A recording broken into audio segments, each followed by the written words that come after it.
Well, good afternoon. You're very welcome here on the Sportsman Rugby League to our live coverage of this afternoon's Betfred Wheelchair Super League clash between the Halifax Panthers and the London Roosters, joined by current Warrington Wolves forward Kyle Amor. Kyle, this is all about, in this Group 1 of the Wheelchair Super League, securing those home playoff places and setting down a bit of a marker for the back end of the season. Yeah, it sure is. You know, both sides at the minute sit third and fourth out of this four-tier competition that we've got at the moment. You're right, they are chasing down Wigan Warriors to try and get that second place for that home semi-final. But you know, there's also a bigger picture here as well. You know, not just obviously these players will be focusing on the game today and ultimately climbing the league table. But you know, we mentioned it, didn't we, earlier, that with the World Cup in mind, you know, both sides do have World Cup experience in there. Lewis King, Rob Hawkins, just to name a few. But there's opportunity to give the selectors something to think about. You know, whether it be through injury or performance, that they find their way in that side. So there's a little bit more on these games coming up. You could probably see that the post being built behind us and things being set up. Kyle, for our viewers that may not have seen Wheelchair Rugby League before, this is just rugby league but played on wheels, isn't it? It pretty much is. You know, I would say sort of 97% of the rules are exactly the same. It's, you know, what you do get in this game is you just get end-to-end rugby, and it's a fantastic game. It's the most inclusive and diverse sport in the world at the moment as well. So you know, it's a real celebratory game for rugby league, and what you get to see here today is two of the best sides in the competition in throughout Wheelchair Rugby League as well, going at it. So it should be a good watch. And you mentioned that World Cup on the horizon. We are of course building up to that, and what 6 months it could be for Wheelchair Rugby League in this country with that coming up, and England expected to do well. We're going to see some of those stars today. It's exciting, isn't it? Yeah, well, obviously, you know, throughout this season we've seen a number of international games, and the real rivalry that's set up at the moment throughout the world of Wheelchair Rugby League is England and France, and we're going to get to see one of the French internationals in Jeremy Bourson. Keep your eyes out for him. Such a huge athlete, very, very difficult to deal with near the line, given the size of him. You know, he'll be out here today. Obviously, Catalans, their season's now finished this year, so he's able to come over and play for Halifax. So yeah, like I say, keep your eye out for him because he's a quality player. Well, kick-off is just around the corner. Let's hear first from the two head coaches. Nathan, we're coming to today's game with yourselves winning just one in the last 5 games. Obviously this is a playoff match. Is this just a case of a clean sheet today?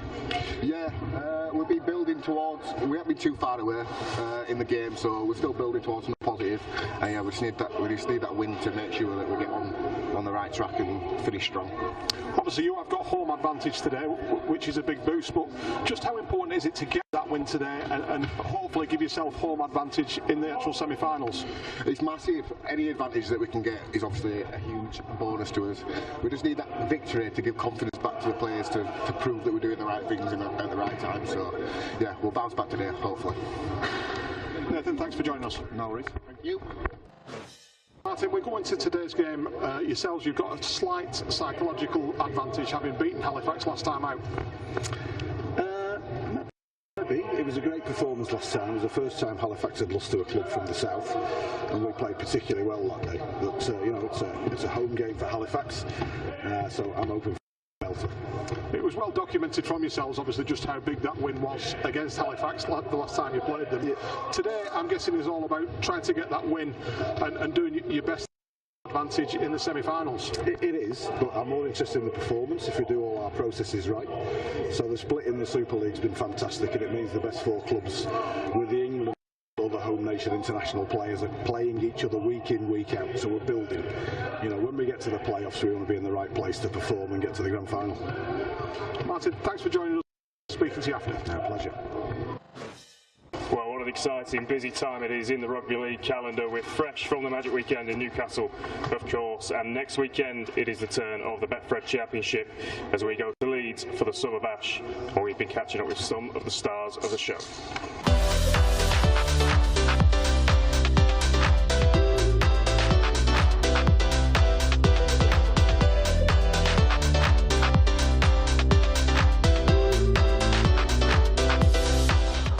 Oh, who's full of themselves? Yeah. Dan Fleming is good for that, to be fair. He is a dad and he is married, but he looks after himself. He's a good looking bloke, looks after himself. The second cone probably.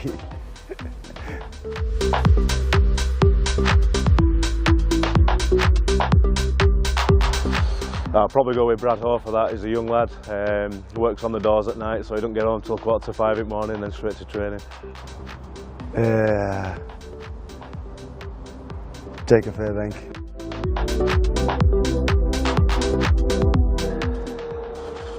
Probably George Flanagan as well. He puts himself about, but he'll be in there. Probably Ed Barber, probably. Probably Deck Patton. He's got a lot to say. He loves rugby league. He can tell you a good story and put you to sleep sometimes. Ben Kavanagh loves it. Loves coaching.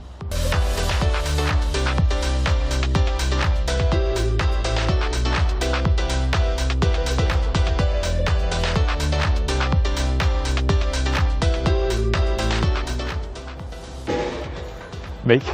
I'd say me. Lying in too early. Lying in. Josh at Castle.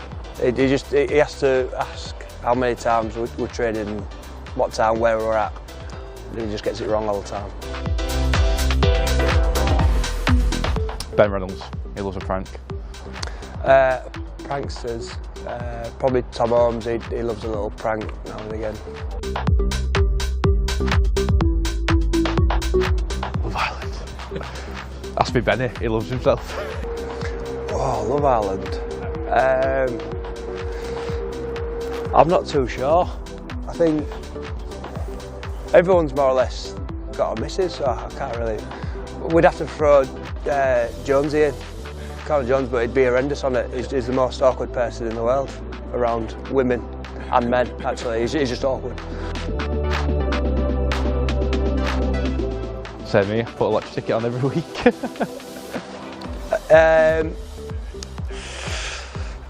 I'm not so sure. I don't know who's lucky. Like we'd all do it. We've got a punters club, but we're rubbish at the minute. We've won nothing after 7 weeks.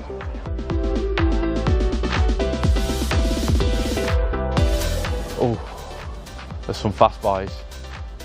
Oh, I'm going to say Jai. Jai's quick. Gaz Gale. Fast. There's just one big thing in it, so he can get there quick. Coach in the future. Adam Sidlow. Very clever. Very smart in the game, yeah. I think John Davis talks quite a lot in video. I think he's just an old head on old shoulders.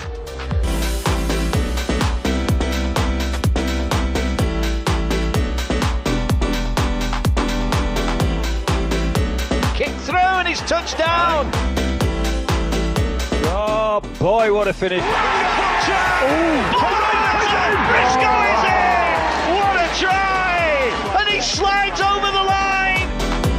Corner far side! Big chance here!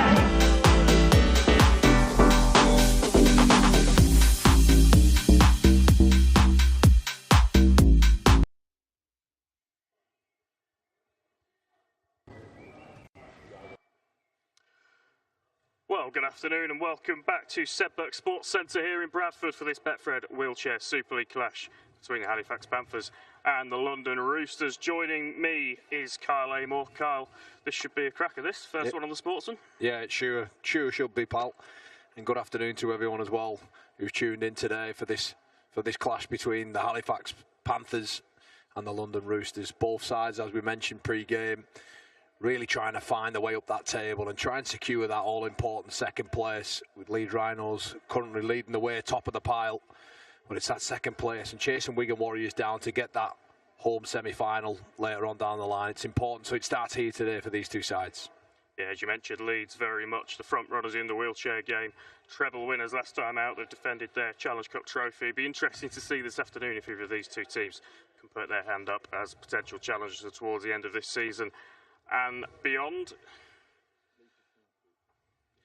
Yep, so the teams today: Julio Hernandez at number 1, Nathan Mulhall number 4 for Halifax, Wayne Boardman number 7, number 8 is Thomas Martin, number 16 Thomas Green, number 11 is Rob Hawkins, number 13 Jeremy Bourson, 18 is Nathan Holmes, Coral Beatty in the number 20 shirt, and Jordan Holt wearing 21 for the home side. And the Travellers, the London Roosters, Amric Baines wears the number 1 jersey. Dan Edwards is in number 3. Lewis King, England international, of course, number 5. Joe Coyd, a fellow England international, in at 6. Jack Linden wears 7.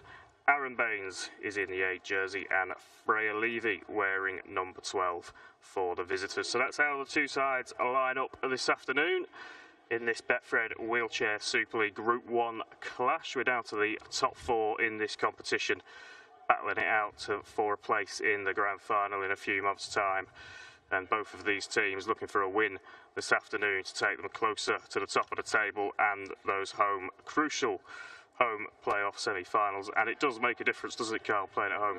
Yeah, it sure does. You know, the last time these two sides met, the London Roosters ended up winning 40 points to 30, so they'll be looking to get revenge for that. There's a lot of quality players on both sides with international experience and crucially big game experience as well.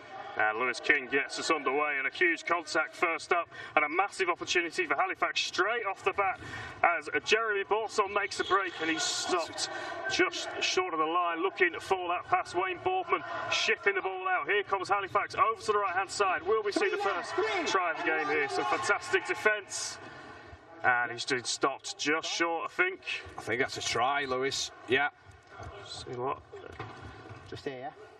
Yeah, it is. And he's given it first score of the afternoon, going to the home side, Halifax Panthers, and Nathan Holmes in that 18 jersey. And, well, if anyone was wondering what Wheelchair Rugby League is all about, we've seen it straight up, a huge collision from the kickoff. A fantastic break from Jeremy Borson to put Halifax on the front foot. Some really good handling to see them over the line, Carl. Yeah, it sure was. And there was a number of good tackles in there as well, wasn't there, from Lewis King. You know, Borson made that break. He was able to get across and get his chair facing sideways, put it to stop the movement of Borson, but it wasn't enough. He comes up with another cover tackle in the corner again, but in the end, you know, Nathan Holmes just uses his weight to his advantage and just powers over the line there for the first score. So Rob Hawkins with the kick. It's a tricky one, but it looks good. And the perfect start for the Halifax Panthers here at the Seb Burke Sports Centre. They lead 6-0 with just a minute played. And what a statement of intent from the home side. Yeah, sure. You know, it's important that you start games fast. And they've certainly got out the blocks, haven't they, here? A try inside the opening minute. Do their side all the best. All the world of good for the confidence going forward in this game. So Lewis King will get us back underway for the London Roosters, in England international, of course, well-established part of that team. I'm sure he's got ambitions to be at that World Cup at the end of the season, but his team are trailing here, and we are back underway. And some work to do, mopping up for Halifax. Another big collision, and this time they're starting the set deep inside their own half.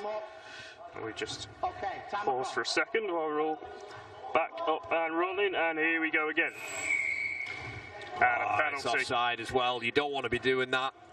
Coach Killer Carl just conceding to compound the damage with a penalty. Yeah, it sure is. It's important that you get through your next set defensively as well and try and put some pressure back on Halifax, but they've let them off the hook. There's Hawkins here. We almost have to duck out the way of that one. I think we're in the danger zone here for some of these kicks, Carl. It could get interesting. So Halifax on the front again, looking to capitalise on the fantastic start that they've made, scoring opportunity here. And so often in my time of covering these wheelchair games, it's so important that if you come up with an error or a penalty, it so often leads to points in that next set. It's crucial you complete high in this game. Halifax looking for progress down that skinny side again, where they were successful a few minutes ago, and they're putting pressure on the London line again. Which way will they go again? It's skinny side, but they come up with the error, and a sigh of relief for the Roosters. They have an opportunity to ease some of that pressure. Interesting there from Hawkins. He stays alive on the short side there, but he tries to grip the ball with one hand. Perhaps if he had his time again, he'd have just two-handed catch would have been enough for it. But it's an error, and it's a let-off crucially as well. It is such a skill for these wheelchair players, isn't it? As we see another error. Just as I was saying, that the ability to stay in control of your chair and the ball at the same time is so important. The Roosters come up with the error, and another opportunity for Halifax is to keep the ball alive here. The try scorer Nathan Holmes coming into contact, looking for his options. Goes to the left to Jeremy Borson, who has a couple of defenders marking him, takes the tackle, and again they go, keeping it just in the hands at the moment, looking for those short passes. Will they spread it wide here? It's another Hawkins error. Yeah. Boardman just trying to get that ball away. It was in an almost impossible situation, wasn't it? He flicked pass out, and due to the advancing Hawkins, his timing was just a bit out, wasn't it? The ball ended up being put down. And London now trying to clear their own lines. Yeah, Baines and Levy doing the grunt work. And now Lewis King brings it up to the line. He's met by Borson. And we talk about, in the running game, Carl, the speed of the play the ball being so important. It's the same in this. The ability to get your tags back on quickly and play is so important, isn't it? Yeah, it sure is. You know, that ability to, like you say, to re-tag up. And so often as well, we see as a kick's just going to be too long there from King. So often we see sometimes it's such as the urgency to try and tag back up that they actually don't get it done properly and end up giving away a penalty. Deemed an incorrect play of the ball, if you like, in the running game. Well, it's been a breathless first 5 minutes here. All action with the ball going end to end. And again, it's Halifax on the attack, looking to make progress over the halfway line. And Borson, big collision there. Straight back up. Luckily, he's okay. I was just going to say. Forced an error. Lewis King there with the shot. It manages just to dislodge the ball there from Jeremy Borson. We just see the ball being spilled. A real boost for the Roosters. Can they capitalise on it and get their first points on the board? It's Baines with the carry. Straight back to Lewis King. He passes it on to Levy, who takes it in. And they've got a nice position on this left-hand side to try and work some width into the game. Lewis King takes it up himself. Still tackles in the bag here for the Roosters. Here's Levy. She stops short, looks again to King. Oh, these collisions seem to be getting bigger and bigger, Carl. Yeah, they sure do there. Holmes didn't miss. King's got them over. He's over. Oh, and a great tag there by Borson. It had to be as well to deny Lewis King a try on the last tackle as well. Brilliant stuff there from the Frenchman. I was just going to say before his error a few moments ago that he's looked a class act already in the opening 5-6 minutes. Obviously come over from Catalans and making an impact for the Panthers. Sure. He's one of the best players in the world, and when you've got that in your side, your chances of winning certainly increases. The kick through here. There's a chase on from Boardman and Borson.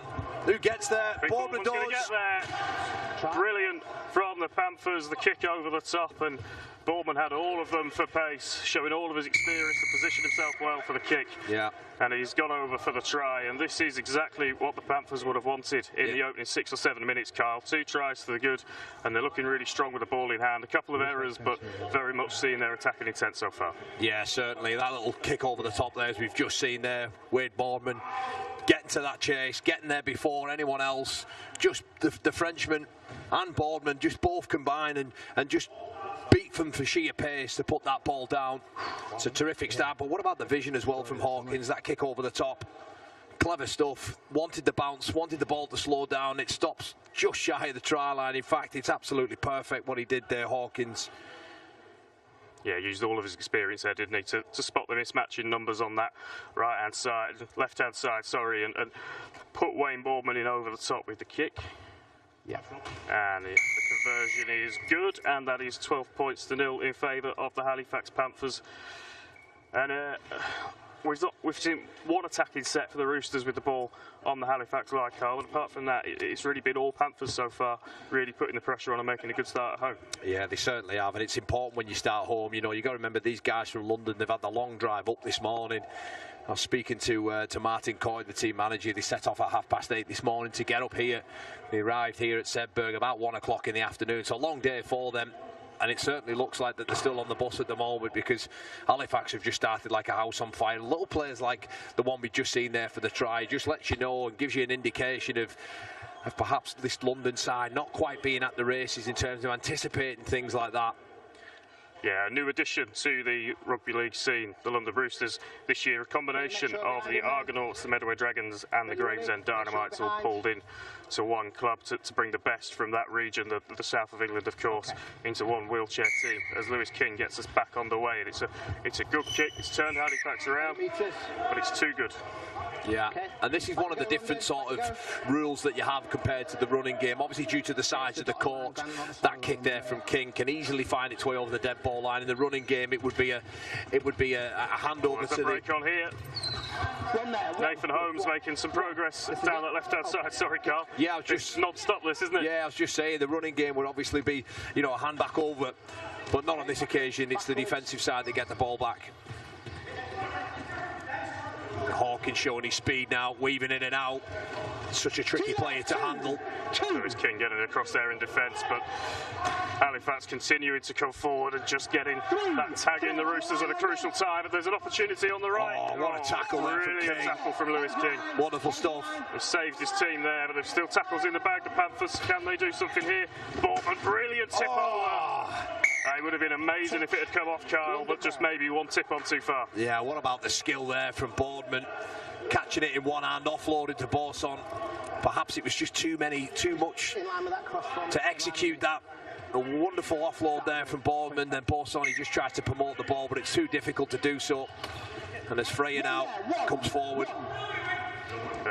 Lewis King, he's very experienced England international, of course. He'll be just trying to guide his team through this tricky start to the game. He's been under the pump. This is when you need your big name players like him to step up, and that penalty will help, won't it? Yeah, it certainly will. I just thought it was a bit of smart gamesmanship there from Bourson. Knew that Lewis King had sort of rattled the defensive unit at Halifax and just knocks the ball out of his hand to give a penalty away to reset the defensive line. Because the one thing in this game is it's all about numbers, much like the running game. As soon as you can suck two players in, well, it creates space out wide. Well, a platform for the Roosters here to get something into this game, get some points on the board. Lewis King coming onto that ball at speed. He's still got it. He's still alive. Moves the ball out to the right-hand side. What have the Roosters got here? They go to that short side with Lewis King, and he's just stopped.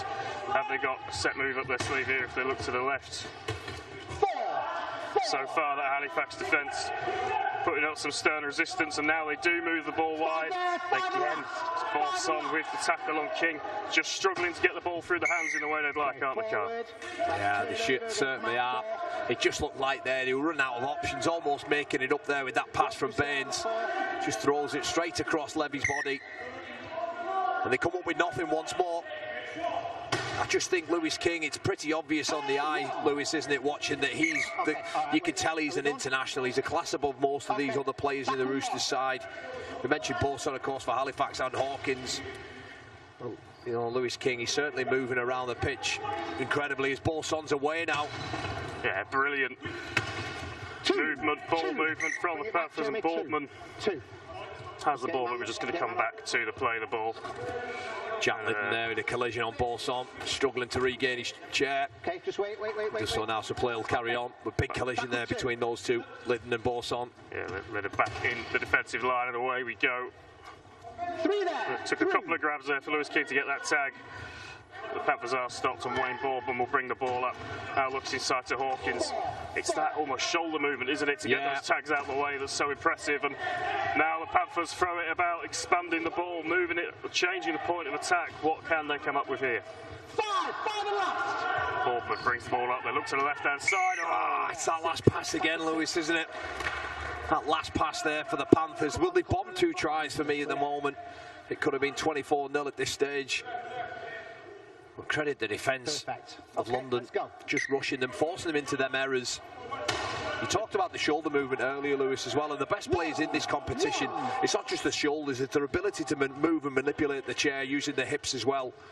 So often you almost get through impossible gaps. It's remarkable what these athletes can do. It's easier said than done in the wheelchair game, but the London camp may be feeling that they may benefit from just slowing this down a little bit, because it is frantic at the moment as Lewis King brings the ball up. Now they look outside to Linda. What can he do? Make some reasonable progress, but this is the last, so can they come up with something on the final play? What's their 5th tackle option going to be like? King goes over the top.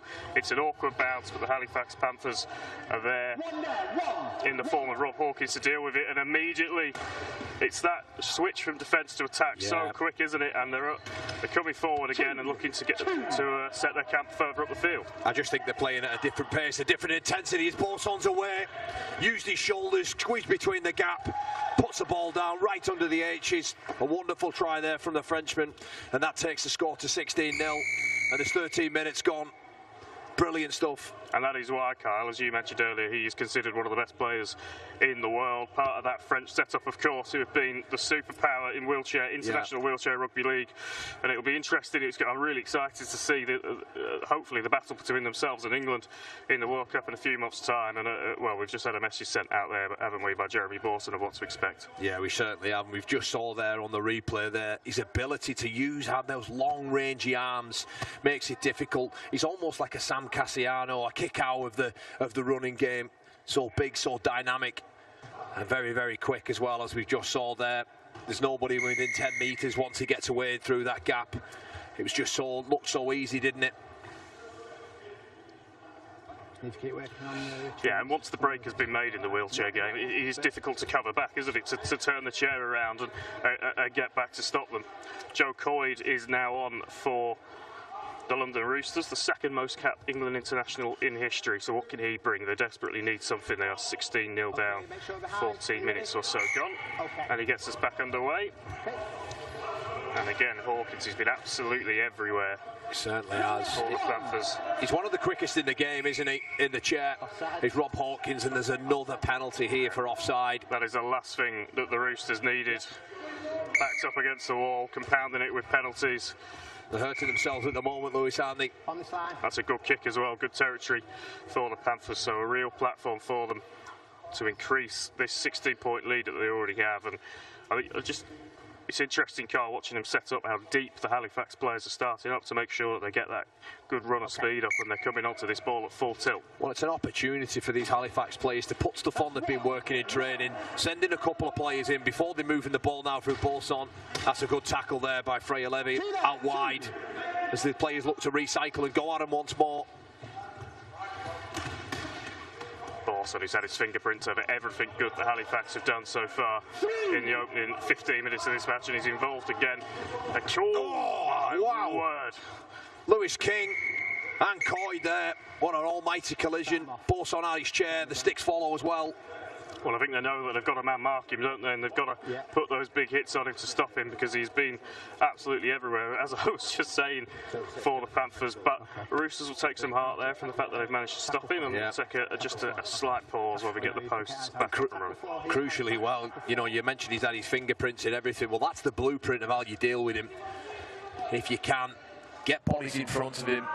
He's going to have his arm up in the air all the time, so his core's not going to be as strong, is it, that, with the arm stretched over. Back underway, and they look to Wayne Boardman. And again, they go skinny side. It's Borson, an incredible, almost basketball-style pass from Borson over the top. And the Roosters will be pleased with this so far in defence. They've kept the Panthers out. They desperately need to, of course. 18-0 down on the scoreboard. Well, that was the last tackle as well for them. A lack of communication there from Halifax. They look to clear the lines through Dan Edwards. Joe Coyd's first involvement with the ball does well to avoid the tackle and then recycle out to Lewis King. Needs a quick play of the ball here. He can't get the tag. No, he doesn't get one. A good carry though from Levy to get them back moving forward. Just a little bit of debris there from one of the chairs. Unsurprising given some of the contacts. And we go again, looking to the left-hand side. That England international axis of King and Coyd linking up again, keeping the ball alive. Oh, they've combined well again here. Wonderful exchange of the ball there, and there's an opportunity here for Lewis King. Can he get himself over? What a tag that was from Borson. Borson's got there in the nick of time, hasn't he, to remove that tag. But a first real sign of danger from the Roosters. And that could have been the try of the season for me. Wonderful handling from King and Coyd. Obviously played a lot of their club rugby together, and then plenty of international football as well, so they know each other inside out, and that combination will be key if the Roosters are going to build themselves back into this game. Well, the introduction of Joe Coyd, the coach, the player coach, has certainly sort of brought some life to this Roosters side. For me, it's important he capitalises a try there. I think he's in. I think Joe Coyd is in. The referee just checking. And the try is given, so the Roosters on the board eventually. Joe Coyd getting himself over straight into the game and immediately on the scoreboard, and much needed points for the Roosters. Yeah, you mentioned that combination of King and Coyd. Well, it combined moments earlier, didn't it? And it was the last-ditch player from Jeremy Bourson that was able to deny what would have been a brilliant try. But then, obviously, as soon as he got going again, and it was just a simple carry, wasn't it? You know, Joe Coyd didn't really have to do anything flash. You get the same amount of points. It doesn't matter whether you score in the corner or you just bulldoze your way over the line. Joe Coyd, what an injection he's been into this game. And he converts his own try. So, London Roosters on the board. Halifax Panthers 18, London Roosters 6. And, well, we talk about this game being fast, Kyle, as we just have a look at the ball. I think maybe it is slightly deflated, but that one may be slightly too deflated.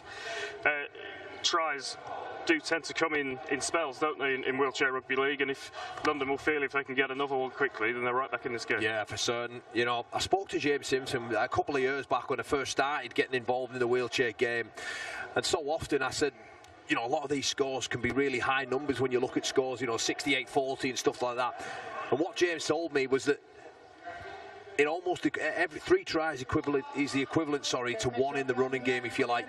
Such as, you know, you could be 18-0 up, and then in a blink of an eye, it could be 18-all. Coyd does well to mop that ball up, but he's stopped just in front of his own line. Distributes out to Freya Levy, twisted and turning, looking to try and get her arms free, but she's tackled. Edwards again going forward, met by Boardman that time.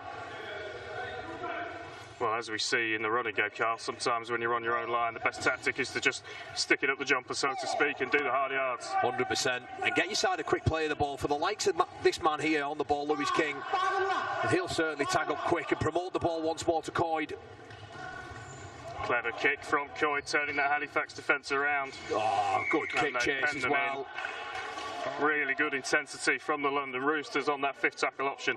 They've earned themselves a repeat set with an opportunity to add to the try that they've just scored and really get themselves back in this game. They're smart chair rugby there, sending Freya Levy in, getting aside a quick play of the ball, then King jumping off the back of it, and then a wonderful kick and kick chase, forcing a goal line dropout.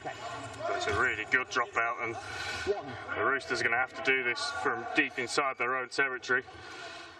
It's another slow play, just as Coy waits for his teammates to get back and be ready for it. And that just seems like the difference between the two teams at the moment, Carl. Yeah, it certainly does. I think Warner just dictating play. But, you know, the last 5 minutes, this Roosters side are growing in confidence in this game.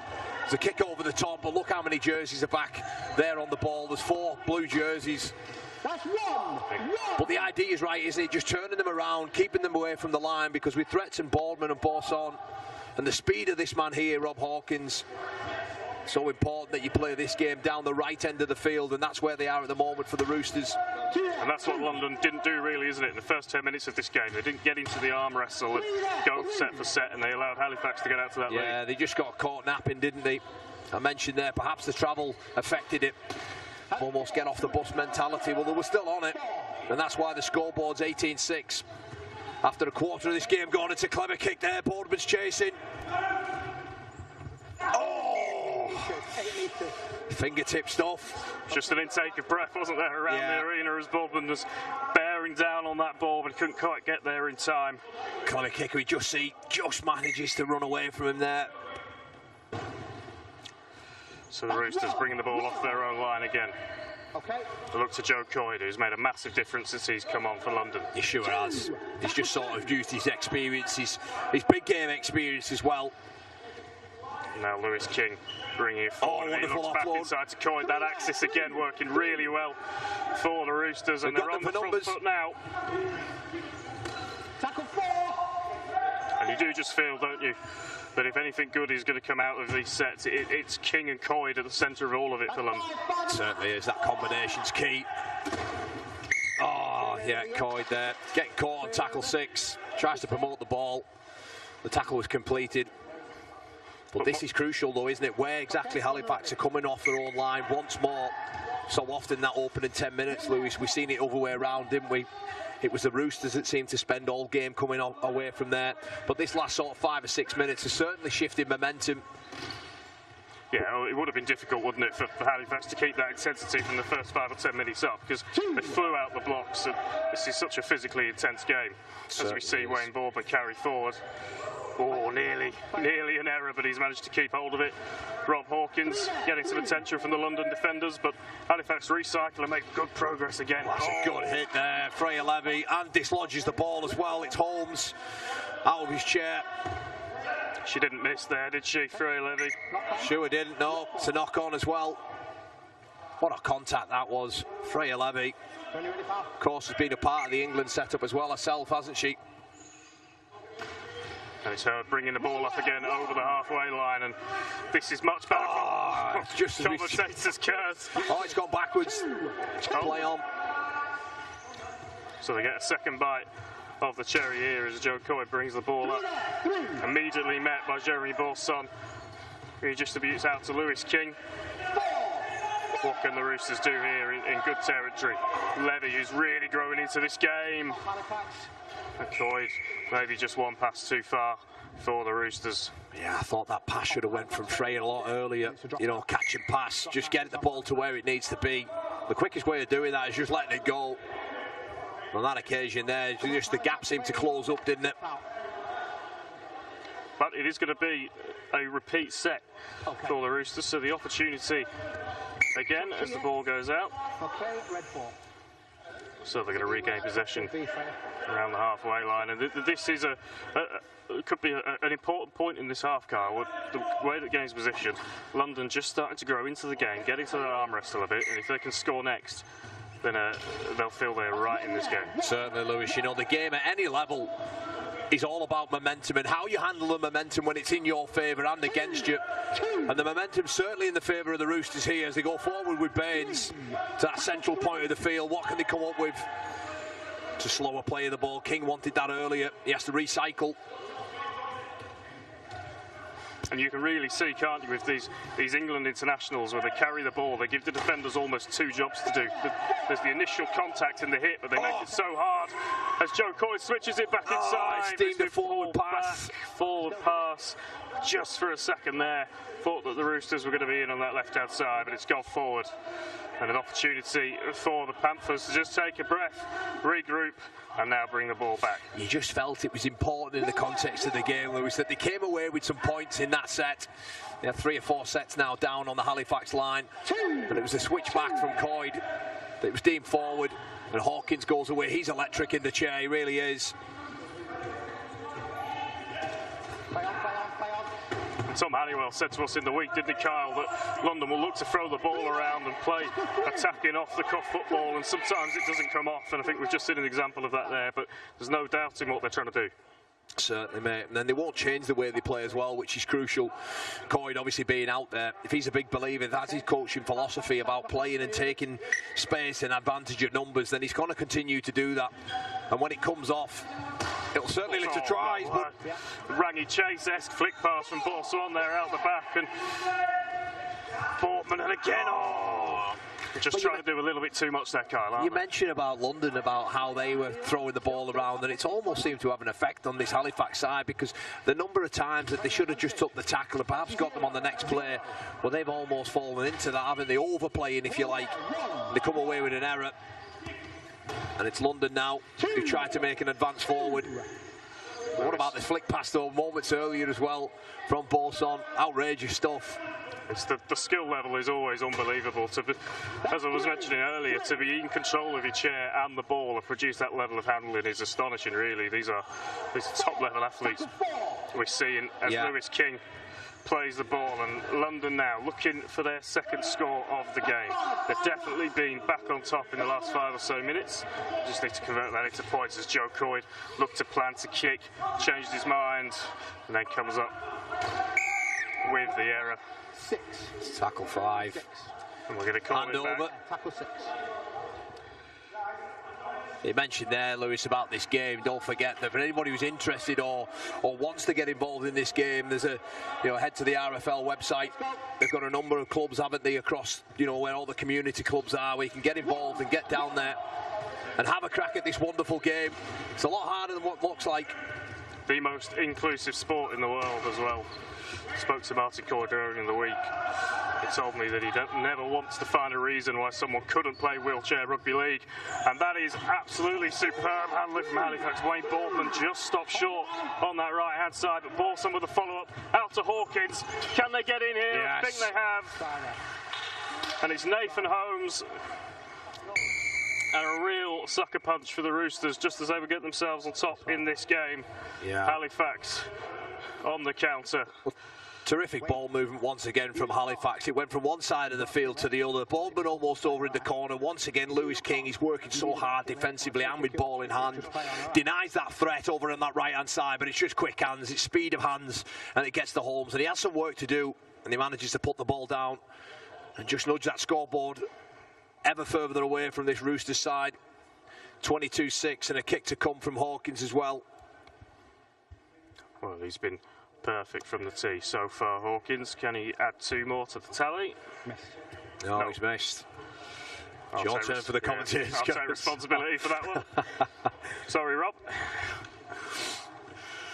Yeah, but just as I was saying, that that being a sucker punch for the Roosters, equally a really important try for Halifax just to get themselves back on top and in control of this game. And but what I liked about that try, Lewis, as well, what I liked about it was the simplicity of just ball movement through hands. They weren't trying to come up with ridiculous passes. They were all just at the correct depth, the correct timing, and were able just to almost fall over the line through that man Holmes once again. 10 minutes. His second try of the afternoon. An important one, you feel, as well. The momentum shifted back, hasn't it, towards Halifax now. Just for me, this Roosters side, it's important that they don't crumble under it. And again, we spoke earlier about that hip movement and that shoulder movement, and that was a full display there from Nathan Holmes as he just got his arm free to get that ball down. Yeah. Coral Beatty on for Halifax as they ring the changes, and that's another really important part of this game, isn't it? Because it is so quick and intense. Those rolling subs, getting those right, so important. Yeah, certainly is. And when you're up 22-6, 30 minutes gone, you can afford to start making changes. As long as you've got this man on the field, Borson, you just feel anything can happen. Doesn't seem like the kind of person who gets tired. No. Jeremy Borson as he redistributes the ball, and again, Halifax just overplaying a little bit, looking for that inside ball, that flick back inside, and the Roosters back in possession on the halfway line. Well, Thomas Martin, his first involvement in this game, hasn't been a good one.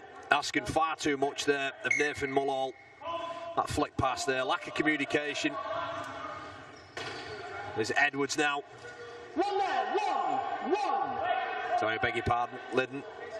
Yep, back on the field. Just he's run out of tags there, I think, so just getting a few off his teammate and ready to go again. London Roosters attacking from the halfway line. Lewis King brings it up.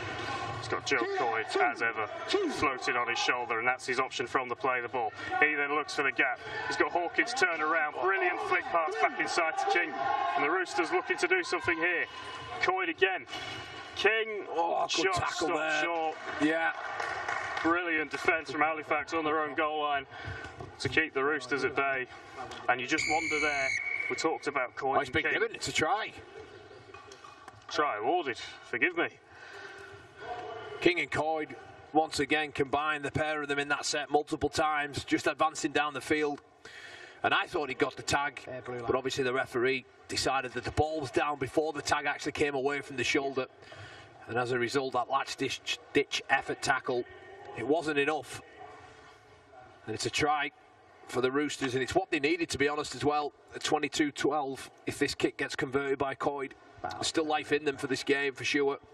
Yeah, we think the referees in the rugby format of the game have got a difficult job. We wouldn't want to be doing it in the wheelchair game. Everything happens so quickly. There's a lot going on as Joe Coyd comes up to take the kick. He's pulled it wide. Just pushed it to the right-hand side of the posts. But a real confidence booster for the Roosters. Keeps them in this tie, 22 points to 10 they trail. And we said it last time they scored, it didn't come to fruition. But if they can go back-to-back, Kyle, then they've got a real opportunity as we approach half-time to get themselves a foothold in this game. Certainly, sure have. And again, I won't apologise for saying it. The longer that they can keep that combination out, that England international combination out between King and Coyd, they've got every single chance in this game. Yellow. Just It's hard not to mention them two, isn't it? Because everything that's been so good about the Roosters side has largely had their fingerprints all over it. And you can see that relationship, can't you, in combination that spans across the club and England, because they are almost moving at one at times. Yeah, that's a great kick-off, isn't it? Kick. Forcing a goal line drop out, Bourson chasing the kick. Not much Coy could do there once it'd been turned around. Yeah. And that's exactly the response that Halifax would have wanted after just conceding. So, Joe Coy gets us underway. Kick comes over to the left-hand side.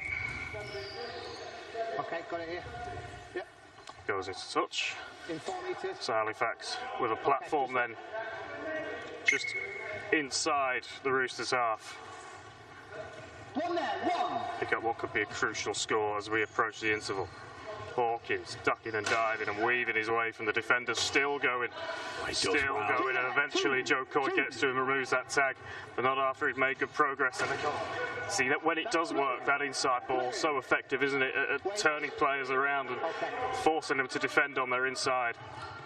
Oh, an error there. Sportsman has been singing his praises all game, Kyle, but he'll be disappointed with that. Yeah, just lapsing concentration, perhaps, heading towards this final stage of the first half. Bourson just spills his lollies, doesn't he? He's done a lot of work. I can imagine those arms are starting to get just a little bit tired as Joe Coy waits and gets us back underway.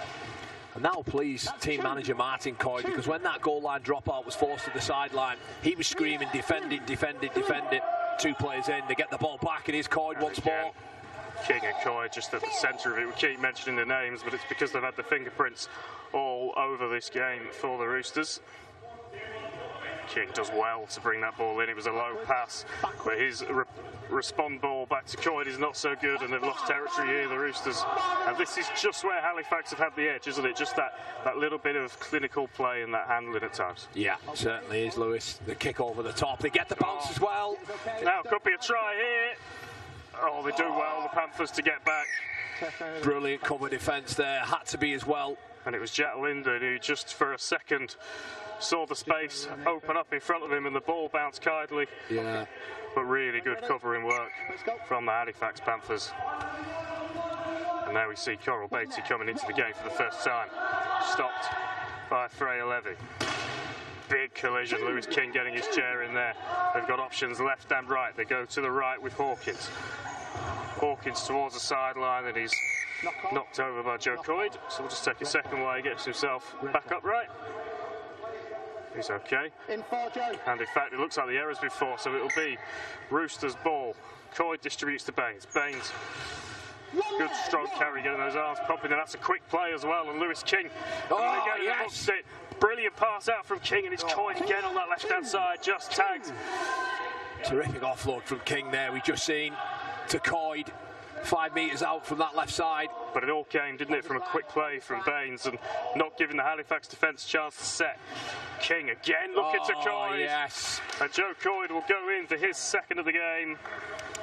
And a crucial try, you feel that could be, for the London Roosters.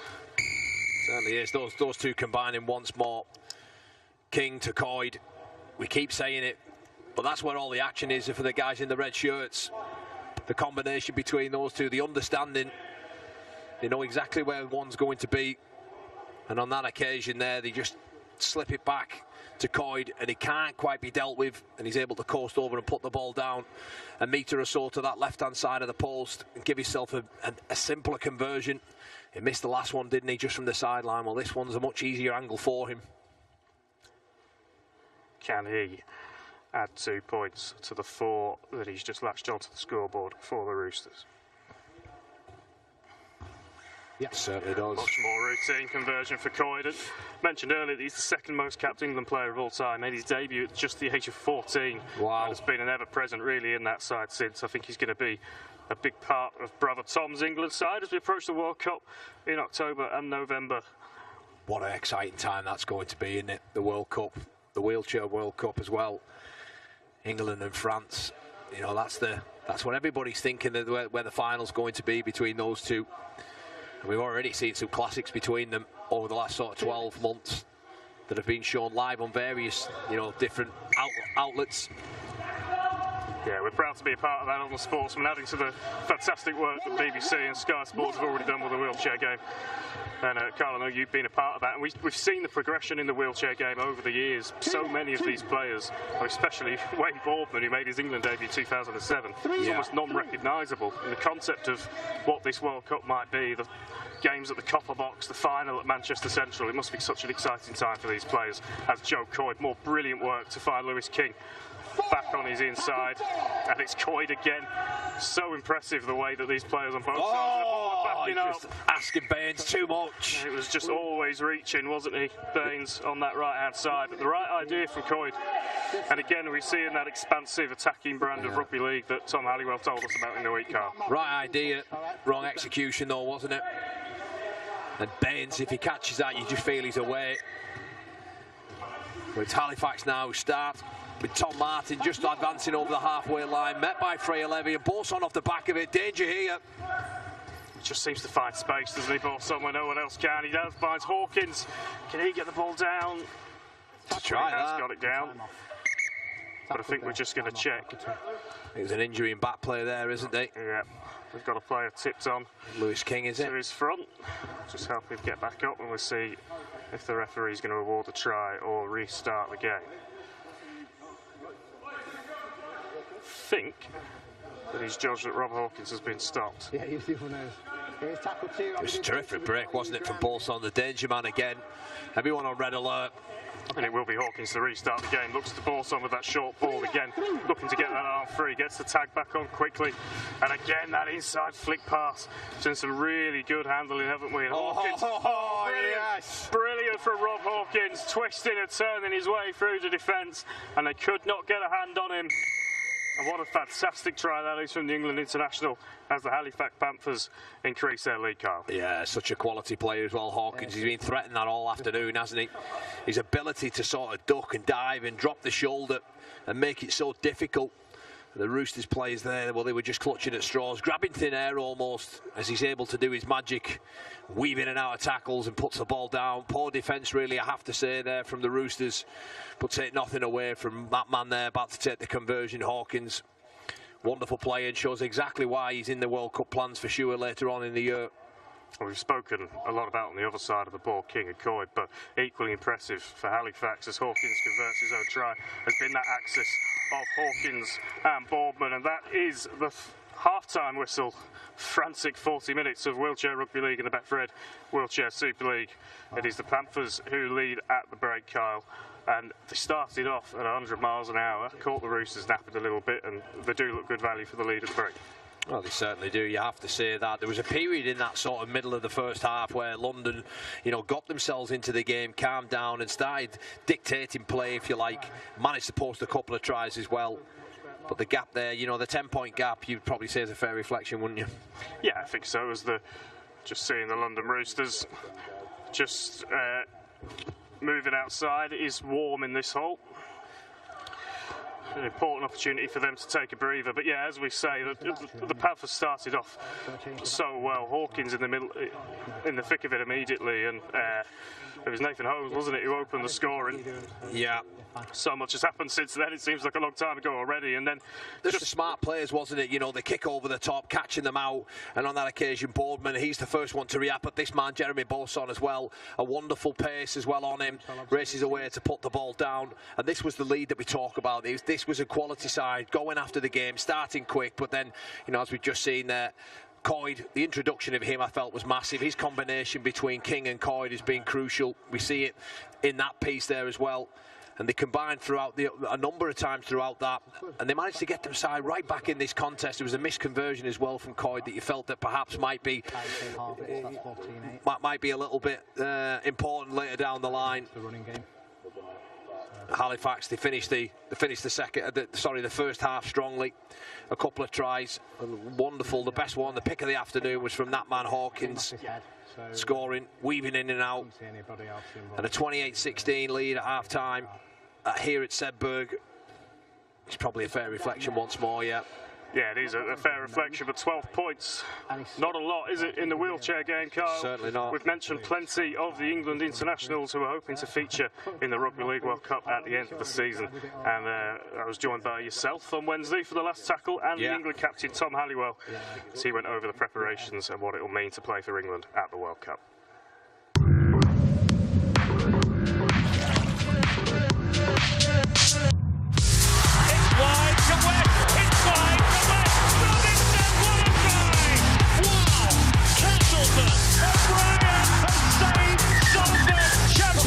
Rugby League from Wakefield. St Helens are the Women's Super League champions. The most amazing day for the Leeds Rhinos. Warrington dominating. Great try for the Robins.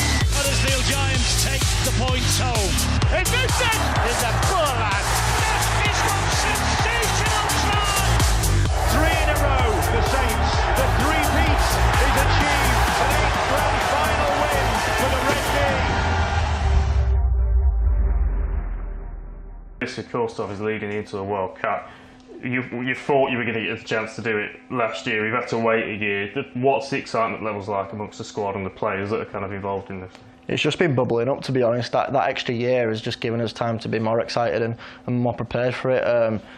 Obviously, last year we didn't have much time to train with each other through COVID, and we thought we were still going to be ready to perform in the World Cup and win the World Cup. But oh my gosh, how wrong was I and how wrong was we?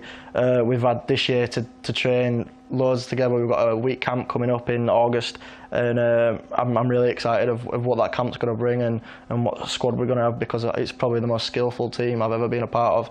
So I'm excited to see what we can do this World Cup. I think one thing that's come off the back of the pandemic is that extra year, and there's no doubt that there are a lot of good work that's been done throughout the wheelchair, throughout the women's and throughout the men's to an extent. You know, it's given all that more exposure, more eyes on the game and more excitement around the game, hasn't it? So, you know, again, the pandemic was an unfortunate and horrific thing that went on, but one of the good things about, particularly in our game of rugby league, that's come off the back of it is that more exposure, that more time, and getting more eyes on the game and getting more people excited for what's going to be a terrific World Cup. And England-France is very quickly turning into one of the best rugby league rivalries of the world. Those games when you two sides play each other always seem to be spectacles. It always is. There's always like a couple of points in it, or even if there's a blowout, there's like a flurry of tries in wheelchair. So even if you're 18 points up, if a team gets momentum, then they can chase that up and get those 18 points back on you. So it could end up being a draw or a win for them. It's so end to end, and you never know who's really going to win. Even though the scoreboard's in one favour, it might tip in 5 minutes because of how easy it is to get to the other end of the field and score. So when you play against France, it's always those tight-knit games, and it's always an arm wrestle, and it's whoever controls the game, or whoever's got a better kicking game, or whoever's willing to put the body on the line to defend that set. That's the team that's going to win. And there's rivalry in there, isn't there, as well? You know, so often when I've seen the England against France games, Nathan Collins is going after Jeremy Bourson, and Seb Bashar is going after everybody else, and you know that's what we want to see. That's what really excites fans. You know, two teams going at it, giving their all for one goal, and that's to win the game. And I think the England-France games, they've absolutely epitomised everything that's about that wheelchair international stuff. Let's show the world what we can do with a World Cup that makes a real impact, both on and off the pitch, through real impact stories. This is an England international shaking the earth on his own turf. It's one Welshman's greatness living on through our Surrey ball. It's striving for your place against all odds. It's living and breathing the game after life-changing events. It's team spirit as St Helens sent aid to Tonga. It's building a new roost for the Salford Roosters. It's kickstarting the fun with squads on the time, and it's having the ability to shout as we make a real impact in homes, in streets, in fields.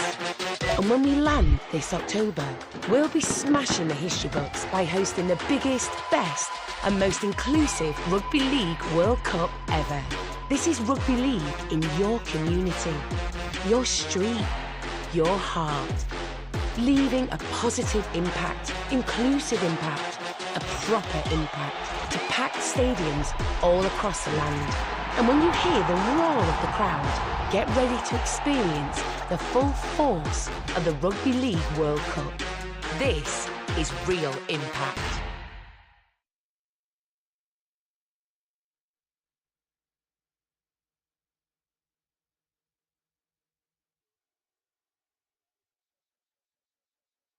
Then King scored that one in the corner that we weren't sure.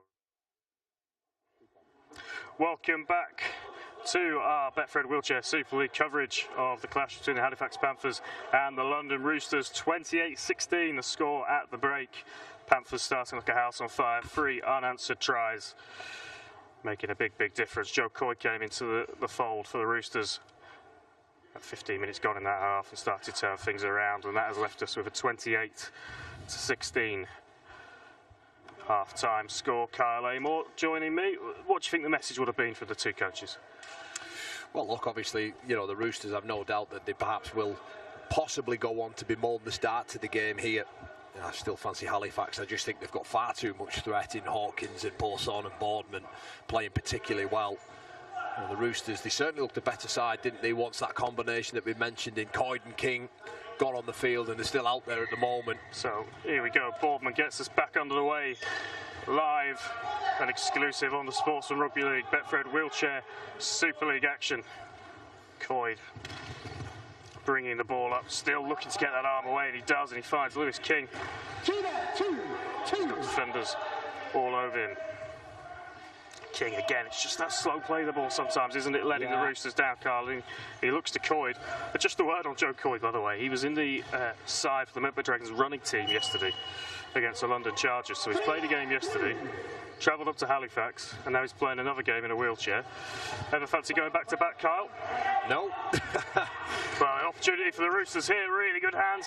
Lyndon looking to get over in the corner. Oh, he's over as well. I think he has. That is a fantastic finish from Lyndon. Yep, try awarded.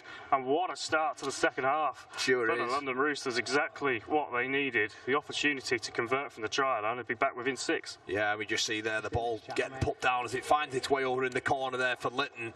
I thought he would have been dealt with by the Halifax player, but he isn't. And we mentioned about starting the game fast, where Halifax started it incredibly quick, didn't he, in the opening 40 minutes? Well, what about that for a response? You asked me about what the coach would be saying at half-time, and I sort of alluded to it. I mentioned that start was something that would perhaps bemoan them.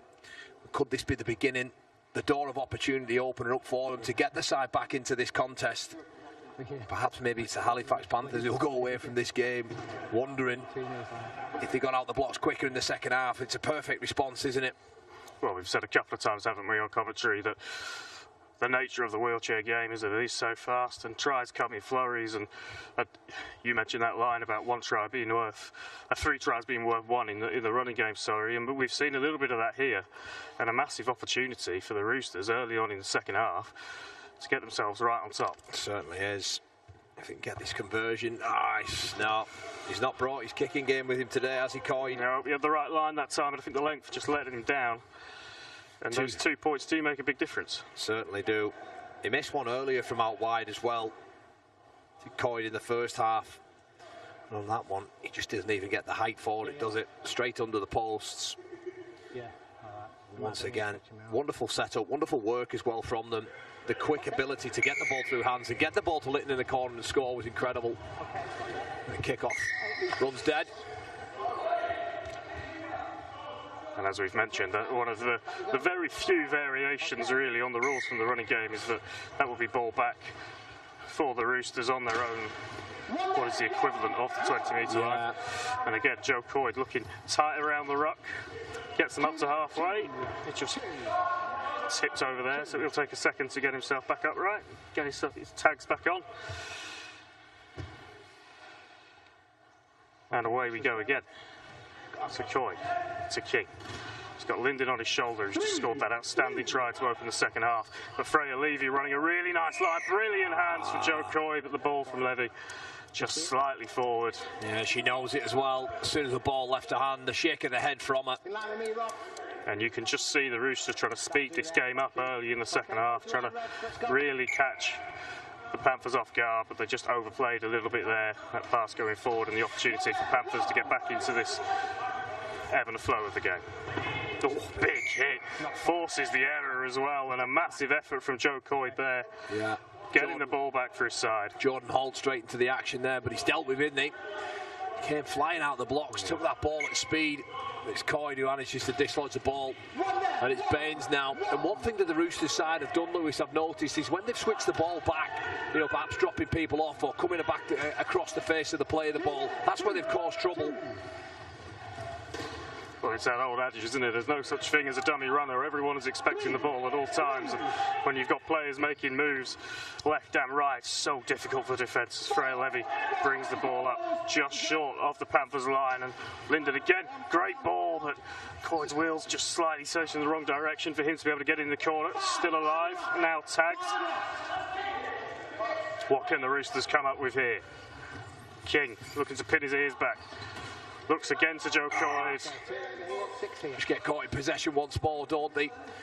Joe Coyd there, just running out of room, trying to spin his chair around and promote the ball again. But he's dealt with on that occasion. And it's so difficult because space is at a premium in the wheelchair game. But that fifth tackle option, such a big difference, isn't it, between a team that's really dangerous at all parts of the game and a team that hasn't quite got those options. Yeah, it certainly is. And once you were trying to arrive at pace as well, if you miss time your run, you're effectively out of the play because you've got to turn the chair all the way around, recycle and get back.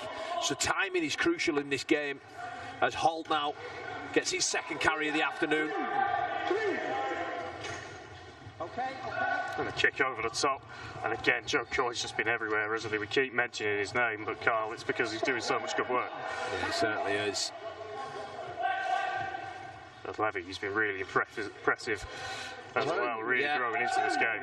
Her job is Freya Levy. She just sort of takes them carries in, attracts defenders, tries to tag up quickly and get the ball to where it needs to be. The attacks, the speedsters and the attacking players.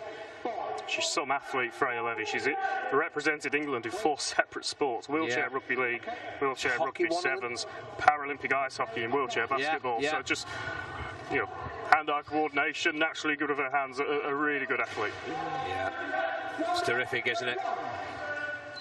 Panthers now doing the hard work off their own line, but they have done that well today. Still, they can't get the tag. Now they do. Holmes distributes. Hawkins, right, Levy. Again, Levy just getting her wheels in, getting the hit on. And Hawkins upended. Thankfully he's okay. Forced the error as well, crucially. You mentioned there about the terrific athlete that she is. On that occasion, a bit of an enforcer as well. As we mentioned earlier, there being almost 2 parts to the defensive effort, the hit and the tag, but when you can hit that hard and force the error, he's better than getting the tag. A lot of it as well, Lewis, when I spoke to players, comes down to weight, and the bigger sort of members of the team, you've got to get your chair side on them to stop any momentum. You'll see sometimes guys will turn the chair sideways in defence and kill the momentum rather than meeting head on and bouncing off. Hawkins and King having a real battle in the middle of the park. Another error there. Just Linden coming up with the error. Thomas Green. Not seen too much of him. I think it's his first involvement of the afternoon. He's a big athlete, isn't he? It's almost like Boson. In fact, he's actually taller than Boson. He says he sits in the chair. So they've got some work to do now, the Roosters, with those 2 back on the field. He's been quieter, isn't he, in the second half? Boson as Halifax make progress at the right-hand side. I don't know if maybe that's a tactical thing. I think he heard me, because here he comes. And he's working his way through, and he is through. And he scores on the left-hand side. Just as I was saying, we've not seen too much from him in the second half. He makes a fool out of me, and Halifax on the scoreboard again. And just as the Roosters... I think that's his first touch. It's his first touch of the second half. I think he just got brought on, Lewis. So that's why we haven't seen him so much in the second half. But what a first carry that was. From the right-hand side of the field, dribbles across, slices in between 2, and again, it's that ball-carrying style that he has, that big long arm in the air, the drop of the shoulder, the evasion. Look at that, he almost turns completely sideways, doesn't he, whilst progressing forward. A break in the French season, so he's come over here to play the Betfred Wheelchair Super League, and what a fantastic addition to their side. Yeah, certainly is, and Seb Bashar as well. He's one of those guys that comes across too. Normally plays for this Halifax side. And we've seen it in the women's game as well with Laurent Pivel. Yeah. Breaking the French season. She's come to go and play a trade over here. It's fantastic for the development of the game on both sides of the channel, isn't it, to have these players as well? Yeah, right. So, you know, it's two different competitions. Obviously, Catalan Dragons are involved in the Challenge Cup, so they're unable to do it in that competition because it's all the same. But the French League sits different, stands alone in terms of level compared to Super League as well. And that's why Bourson and Bashara